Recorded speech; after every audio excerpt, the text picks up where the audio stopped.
Halo adik-adik semua, di sini kita akan membahas mengenai apa sih itu green energy dan gray energy. Langsung aja kita simak videonya.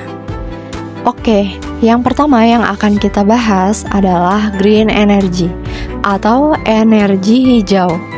Merujuk pada sumber energi yang dihasilkan dari sumber daya alam terbarukan, seperti sinar matahari, angin, air, dan panas bumi. Lalu kita akan membahas mengenai contoh-contoh dari green energy. Yang pertama ada tenaga surya. Energi yang dihasilkan dari sinar matahari dan diubah menjadi listrik menggunakan panel surya. Lalu ada yang kedua tenaga angin. Energi yang dihasilkan dari angin dan diubah menjadi listrik menggunakan turbin angin. Ketiga, ada tenaga air. Energi yang dihasilkan dari air dan diubah menjadi listrik menggunakan pembangkit listrik tenaga air. Lalu selanjutnya ada biomasa. Energi yang dihasilkan dari bahan organik seperti limbah pertanian, limbah hutan, dan kotoran ternak, dan diubah menjadi listrik menggunakan pembangkit listrik biomasa.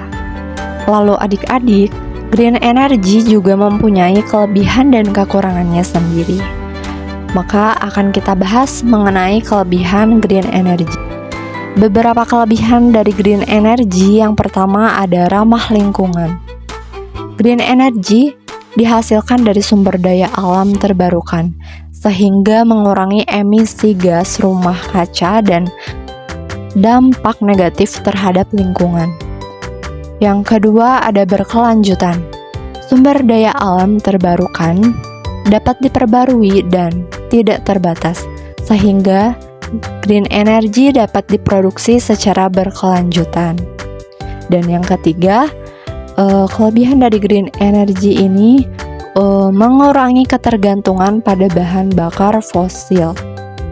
Green energy membantu mengurangi ketergantungan pada bahan bakar fosil yang memiliki dampak negatif terhadap lingkungan dan kesehatan manusia. Oke, adik-adik, selanjutnya ada kekurangan dari green energy. Yang pertama ada biaya awal yang tinggi. Biaya awal untuk membangun infrastruktur green energy seperti panel surya atau turbin angin cenderung tinggi. Yang kedua, ketergantungan pada cuaca. Produksi green energy dapat dipengaruhi oleh kondisi cuaca, seperti keberadaan sinar matahari atau angin, yang dapat menjadi tantangan dalam memastikan pasokan energi yang konsisten. Lalu yang ketiga, keterbatasan teknologi. Beberapa jenis green energy masih menghadapi keterbatasan dalam hal teknologi, seperti efisiensi yang rendah atau kapasitas generasi energi listrik yang masih kurang. Dengan demikian, green energy memiliki potensi besar sebagai sumber energi yang ramah lingkungan dan berkelanjutan, namun juga masih menghadapi beberapa tantangan terkait biaya dan teknologi. Selanjutnya yang akan kita bahas adalah gray energy. Gray energy adalah istilah yang digunakan untuk menggambarkan energi yang dihasilkan dari sumber yang mencemari lingkungan, sebagai lawan dari energi hijau yang dihasilkan dari sumber terbarukan dan tidak mencemari lingkungan. Istilah ini juga dapat merujuk pada energi yang terkandung dalam produk atau bahan yang diperlukan selama proses produksi, transportasi, dan penyimpanan.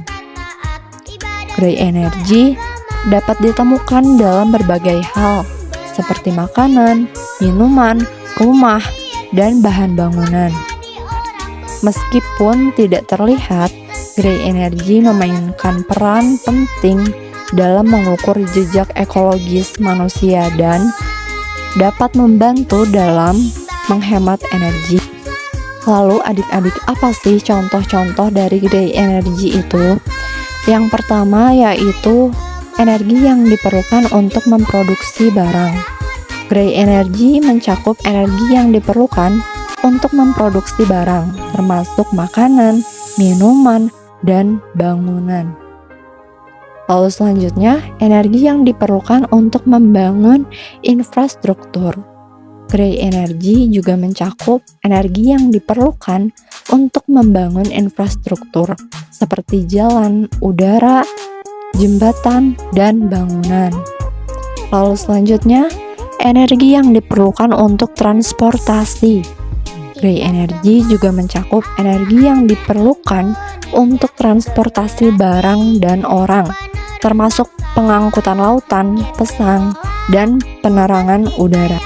Oke, selanjutnya kita akan membahas mengenai kelebihan dan kekurangan dari gray energy ya adik-adik.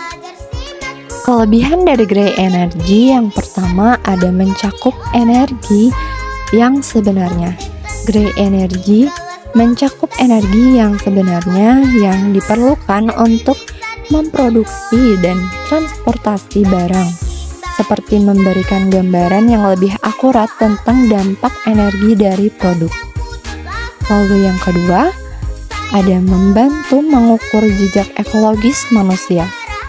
Dengan mempertimbangkan gray energy, kita dapat mengukur jejak ekologis manusia dan menginformasikan kita tentang dampak energi yang dihasilkan dari produk dan layanan. Lalu, untuk kekurangan dari gray energy ini yang pertama yaitu kurangnya kesadaran.